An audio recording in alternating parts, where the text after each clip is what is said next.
of what we are using, if you don't mind passing that around. Please feel free to press all the buttons you want to, drop it, kick it, whatever you want to do. It doesn't belong to us, we're testing it.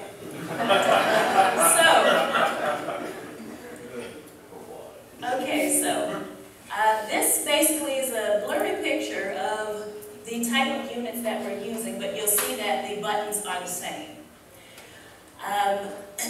We've had a lot of issues with the hardware. I'll go into that later. I want to vent, but I'll wait until the end.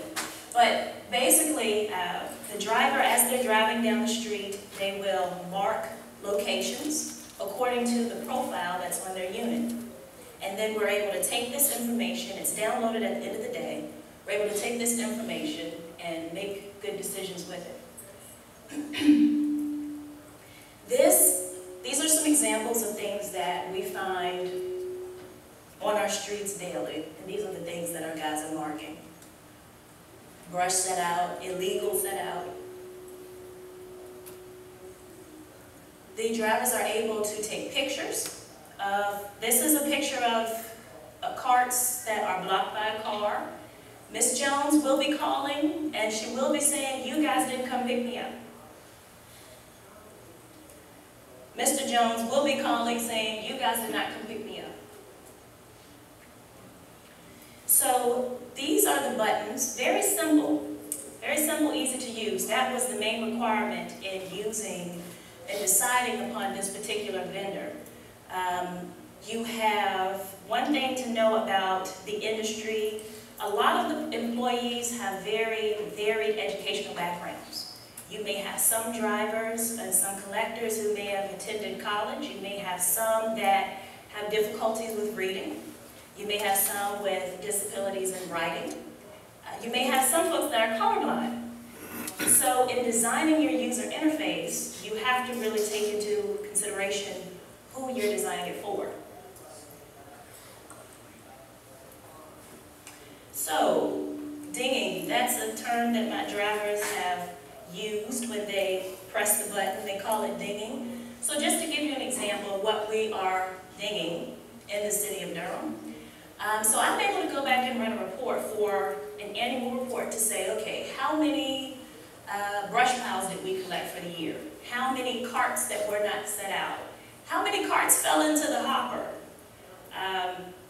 We pay for every single cart, or we pay a fee for every single cart. And right now we're looking at 828 carts over the year that the driver has accidentally dropped into the hopper. We may need to re-educate. We may need to see what's going on with that. And now we're able to see this information and make decisions and make comparisons across employees. This is what the mapping interface looks like. Still, again, very simple. And this is what the report looks like. So you can go in using the interface. You can download all of the points, everything that's been collected. This information is a basic PDF document. Right now, we are pushing forward with getting our folks trained and giving them the ability. You kind of have to take things in steps and in increments. Hopefully we will move towards something that's a little better. But right now the PDF document works very well. They can do a search to see on a particular address. Also, I would say that a successful project spans departmental boundaries. We were able to help the Public Works Department by selecting potholes along our routes. So as our drivers are driving down their routes, they would press a button that would mark the location of potholes. And then we're able to send that information over to our Public Works Department and they can go take care of it. So you'll notice that the number has declined weekly. When you think about it, our refuse drivers, they cover the entire city in 1 week. You know, they are really good eyes and ears and good data collectors.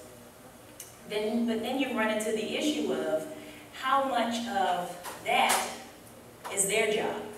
How much of marking how much does that keep them away from their job focus, which is to collect garbage in a safe, effective way? Does this make their miss rate go up? Are more people calling in when we have more buttons that are non-related to their job? So next I'll move on to iMaps. Now iMaps is an application that is managed within the Technology Solutions Department. The majority of our GIS analysts are located within Technology Solutions or our IT group. So in working with them, one of the GIS analysts designed a user interface. This user interface is outward facing. When we decided to launch the recycling program, we had a lot of customers calling to say, I don't know which week I'm supposed to be collected. So in a rush, we put a PDF document of a map out on the website, and that caused chaos because a lot of folks are not map readers. Can you believe it? So after the iMaps launched, now the end user is able to access this from the website, and this is what it looks like. So now Ms. Jones, when she calls in and she says, I don't know which week I'm supposed to be collected, all I know is you did not collect me. She can be directed to put in her address, or to go to the website, click on Find Your Selection Day, and put in her address. And then that will take her to very simple, very easy to read, very small words to tell her when her collection day is. Now that's what's on the website. Now, internally, we're able to upload information to SDE that really relates to solid waste. We collect, here we have exempt collections. Exempt collections means we have some residents that we service that due to physical disabilities, they cannot roll their carts to the curb. That information changes, is updated really daily. We have a lot of residents, as residents get older, they need additional help. We have this information on the internal site. So this is just a very basic idea of the integration model. All of these systems can be accessed through SharePoint by these people. So SharePoint, I look at SharePoint as a portal, a very inexpensive, easy to use, easy to integrate, first step in getting people who are pretty much technologically averse, getting them to use this type of application. Here, you see here, we're in the announcements section. And by the way, this site is accessed internally through the intranet. Any department can see this information. Here in the announcements section, this is where operations can go in and type up information. For instance, if carts were blocked, for some reason the cart disappeared. We have a lot of cart theft for some reason. Didn't really get that until I worked in the industry. This information can be updated. And then when our Durham One call, now our Durham One call department is like a 311 department. It's the one-stop shop. If a resident in Durham has a question, they call 560-1200, and it is their responsibility to answer any question.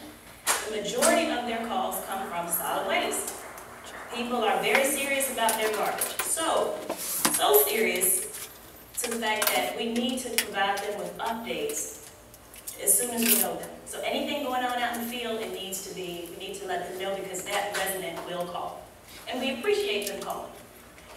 So we can keep in contact, and that communication across departments, that really keeps the tension down. It builds a level of commitment and collaboration, because one of the things that can really kill an integration is when folks say, well, you didn't answer my email. I've been emailing you, you don't respond with me, you don't communicate with me.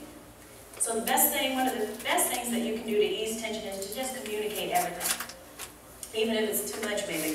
So also from here, you can access those routes that have been uploaded. So if you want to know which route is Ms. Jones on, who's supposed to even pick her up, you can easily access that.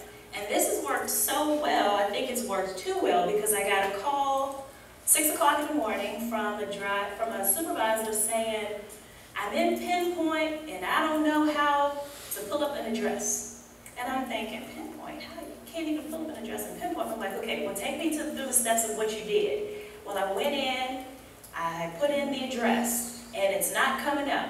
And I'm thinking, and I keep telling them, well, you can't do that in Pinpoint. Well, yes, I can, because that's what I'm doing. I said, wait a minute, okay. Tell me what you see. And he began to actually describe another user interface that's accessed. He was actually describing our iMaps system. So sometimes the end user doesn't care which application, you know, us designers, we get stuck on that, but they don't. They just have a need, and they want you to fix it. And they want to be able to get their information.